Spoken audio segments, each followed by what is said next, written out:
What's up, guys? Strike back on for another DevPro video. Last video I did a deck profile for Photons, and in this video I have some duels pre-recorded. I'm not 100% sure how to get DevPro to go slow, so what I am going to do is I'm going to do my best to commentate over these duels and tell you what's happening every once in a while, but I feel like this would be a good opportunity kind of just talk a little bit about my play style and how I play, not really commentate over the duels as much as possible, but I'll do a little bit. Essentially, this guy is running like a chaos stun-ish deck, and I'm running photons. So you'll see the combos happen. I think most people are intelligent enough to know what's going on. If you have any questions, ask. But essentially, I've always been the kind of person who I don't like playing mainstream decks, and I know that sounds really stupid, but I prefer to play decks that aren't used too often because they're the more interesting ones to play. And they're the more, like, when you win, you surprise people. I love it. Like, I'd rather play a deck where I felt like I accomplished something, and especially the decks that I built myself. Those are the ones that matter most to me. Like I don't like running other people's deck ideas. I don't like how people have this mentality nowadays that, like, originality is replacing I don't only run 2 MSTs and 1 compulse instead of no compulse and triple MST. I hate how people think that's innovation in deck building. That's it aggravates me. How, like, new players think that that's how to play the game. But I don't know. I haven't been playing Yu-Gi-Oh as much as I used to back in the day, mostly because there's decks in the people just of, like, everything's been so streamlined, and people don't even think of combos anymore. Because there really isn't a combo anymore. There's no combos involved in Yu-Gi-Oh! You don't Glad Beast, Prisma, like, you don't use Prisma and Glad Beast to pop cards. Like, all the combos that used to come up with used to be thought out. They used to be stuff that people enjoyed. Like if you came up with a really nasty combo, people are like, oh my god, that's really creative. I love that. But nowadays, it's like, you don't have that. You have a deck that's essentially built for you. And I feel bad for the players who, like, are running decks that, like, are just so simple to figure out. I mean, I'm not arguing that photons are difficult to play. I mean, they're pretty basic. But at the same time, you gotta know what you're doing in order to play photons. Like, there are a lot of ways you can mess up. I've messed up a few times playing my own deck. But, like, it's part of the game. You just gotta learn to build, like, I'm getting off track. I'm sorry. I just feel like people should, like right here. Let me pause this and just show you what this guy did, because I feel like at least this guy put thought into it. He's running zombies, as you probably were watching and as I was listening, or you're just listening. I don't know what you're doing. I'm not there. I'm not next to you. But this guy, which I do respect. It was one of my favorite duels I think I've had in a long time because it was a lot of fun. You can't see the chat because it wasn't live. This isn't live. We were just talking to each other. Like, this is one of the best duels we've had in a long time. It was a lot of fun, back and forth. It was interesting. So I got a Divine Soldier and Failgram, and he went for Photon Strike Balancer, and then he went into Dominant Direwolf. Am I saying that's the most incredible combo ever? No. But I think it requires a lot more thought than I'll just go in the big eye and I'll take your monster. You can't do that with Felgran. But it's like, it's still, like, I like decks that requires thought.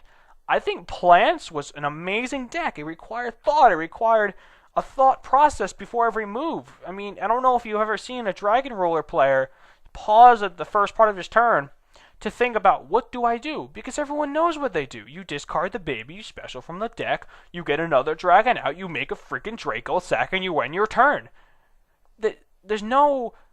Everyone knows how those decks play. Everyone knows how spellbooks are going to do. They're going to add Judgment Day, and then they're going to go off.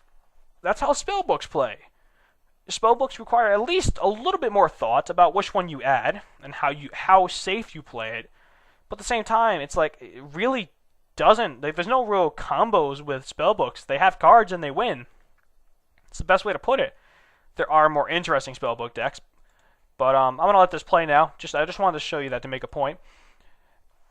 And it's like, I feel like there's not much thought left in Yu-Gi-Oh! I mean, people say there is, but it doesn't feel like it.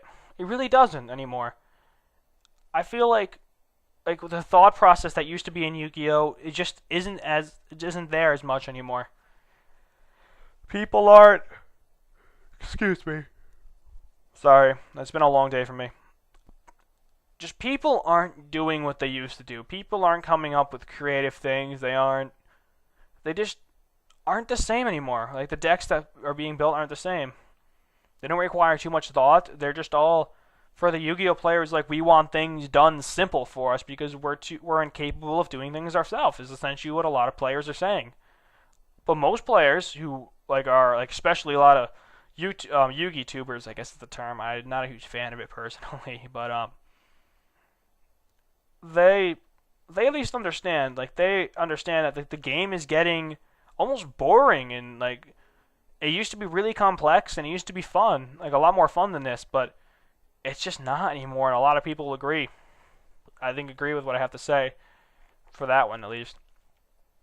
Anyways, that's my little rant. I'm sorry. I'm just trying to get across like why I personally am just like thinking about like why do I want to play Yu-Gi-Oh if like it's just where the path it's going. But I'm gonna stick with it. I love the game. Anyways, as you've been seeing, Photon. I'm gonna talk about my deck now instead of ranting about Yu-Gi-Oh. As you can see, Photons, you make Felgran most of the time. I mean, that was me. I was using the card because it just came out, and I'm using a little bit more than I think I should have. Like, there's a lot of situations where I went for it instead of going for another rank 8, which is because I was testing it. I wanted to see how it ran. So right here, Felgran made this guy waste 2 of his back row just to get rid of it. And I literally said to myself in my head when that happened, okay. Like, I made him waste 2 resources to get rid of my 1 card.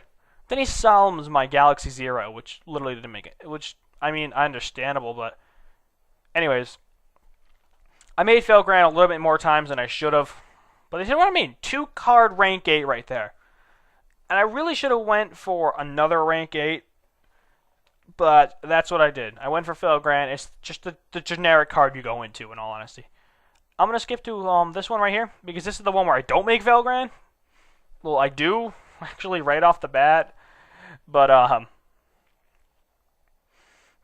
bleh. Yeah, you make Felgran, you sit on a Felgran. There you go. You run into problems, you make a Heretic Sun Dragon. They activate Scapegoats, you go for, Heaven's String or whatever. Or they swarm the field or something, because it's a really good card. Now here's what I mean. This is before I put Beast King in, but when I added the trade-ins in. I didn't have the trade-ins for the first couple dudes. This is where I added them in, and it really helped out. But this is what I mean. I can't summon this card.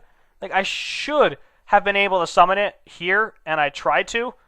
Like, right here, I tried to special summon it during my main phase. It didn't work, so I went for the card D instead, which kind of aggravated me, but that's what I had to do, unfortunately. But anyways, he's founding Vampires, the other new deck, which is really entertaining. I like this duel, personally, because I was down right here, but I ended up drawing kind of perfectly. Because here's what Photon Sanctuary pairs up well with the Heretic Sun Dragon, because I used the 2 tokens to pop part of his back row. And overall, I mean, this Photons are fun. Like, if you never played them, give them a try, and maybe you'll like them. Because they could do stuff like, I mean, Heretics can do the same thing, but I mean, like that combo I came up with on the spot. I'm always thinking of new things to do, in particular with this deck. And I just feel like it's a deck that's evolving. It's a deck that's actually constantly getting better. And that's why I like it. I feel like it's a deck that's going to continue getting better, unlike a deck that's being stagnant, I would say, like Dragon Rules and Spellbooks, and I hate to call them out, but they're the decks that are just most popular right now. And I feel like they've reached their peak, and I feel like Photons haven't had their time to shine, so I'm really hoping that this September, Photons will get their chance. They'll have their time to shine, just like a lot of decks will. Once the ban list comes out, I feel like the game will just be better. I really hope that it will be. And I guess a lot of people are waiting for it. I am myself. But for now, this has been Hawk, and I'll catch you guys in the next video.